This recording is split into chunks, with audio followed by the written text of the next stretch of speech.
I have an answer because I'm a know-it-all son of a bee, but I don't know. I think back to TVZ as the broader spectrum as it's gone back to Wings of Liberty.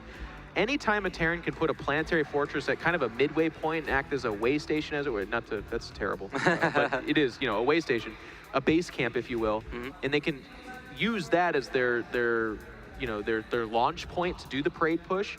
That's historically been very powerful for Terran and very hard for Zerg. Zerg have instead, you know, we saw that style emerge where they were going like Roach Baneling bus right and left. That was to kind of counteract that style, saying, hey, if you're going to come closer to me, I'm going to do a really explosive, very fast-hitting style. And that's kind of fallen by the wayside as the maps got bigger and the third stopped having that kind of feature. But on Waystation, or excuse me, on Merry-Go-Round, I mean, what third does Polt take that's not threatening the middle of the map? He really can't.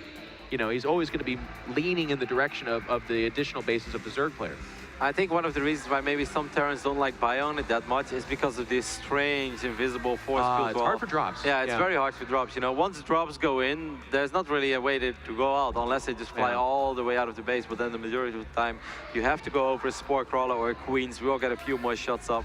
So we will see. I do expect the 3 Reaper opening again by Polt, because if you do it on Waystation, such a big map, it's probably a little more effective on Merry-Go-Round. You know, it's funny you bring up that wall too. I love it. I love because not everyone knows this, I guess, but in Heart of the Swarm, Blizzard actually went back to work and upgraded the physics engine of StarCraft 2. It's much more kind of realistic, I guess is what you could say. It makes for a more thematic game. It's very cool. But there are a few funny things, and the way like flyers interact with that wall, where they just kind of like kiss it, hug it, and then slam into it with like just smearing their face up and down it.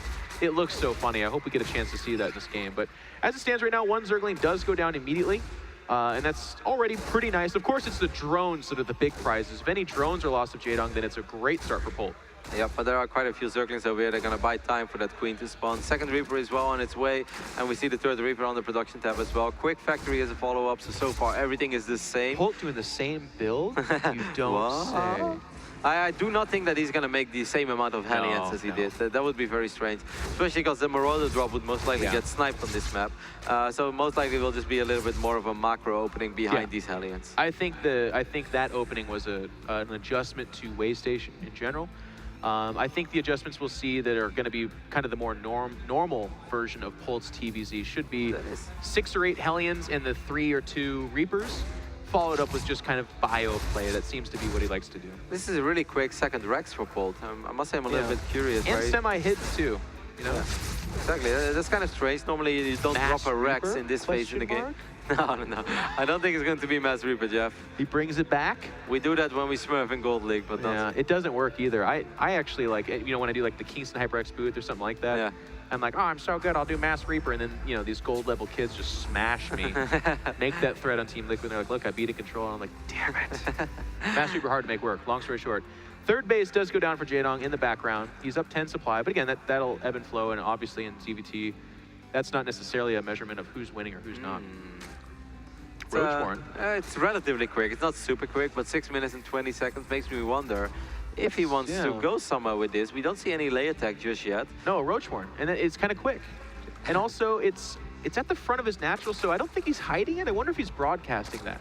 So I wonder if it's defensive Roaches. Yeah, that could be. It could be the case, of course. I mean, we saw a lot of Hellions in the previous game from Polt. We see that second Rex that Jaedong doesn't know about just yet. Still no layer. I'm a little bit interested to see where the Dong is going to take this. Me too. The little bit of kind of Zergling, Hellion, Reaper dancing around the map, just kind of trying to figure each other out. This third will be found immediately, and unfortunately a drone will pay for that price. Jaedong is dropping 2 Evo Chambers, so it is going to be that upgraded Roach style, I feel. Maybe a big 1-1 Roach timing? Yeah, I think so. Even though he's making Roaches very early for that, so I might be completely wrong. He might just use these Roaches to make sure that this hatchery doesn't die. It still could be melee upgrades, and then, exactly like you just said. These are just defensive Roaches. Meanwhile, at that third, by the way, the third's at fairly low health. One of the Queens is running back. This is a very... I mean, the Roaches are going to push it back, but that Queen died completely unnecessarily. Like, if you have Roaches coming out like that, you don't need to have that Queen risk itself, but Polt will take that prize. And by the way, that Viking you were talking about, 2 kills right now. It's coming up on, I believe. Yep. And there are not too many additional overlords, and Jaedong even retreating his overlords. Probably realized he lost 4 of them on the way melee station. upgrades, by the way. You're right, Kevin. Your instincts are very Was I? good. Yeah, you said that. If you did, I'm just going to give you credit for it No, anyways. I don't think I said it at all, but I really like that you're making me look good. I think you're very smart.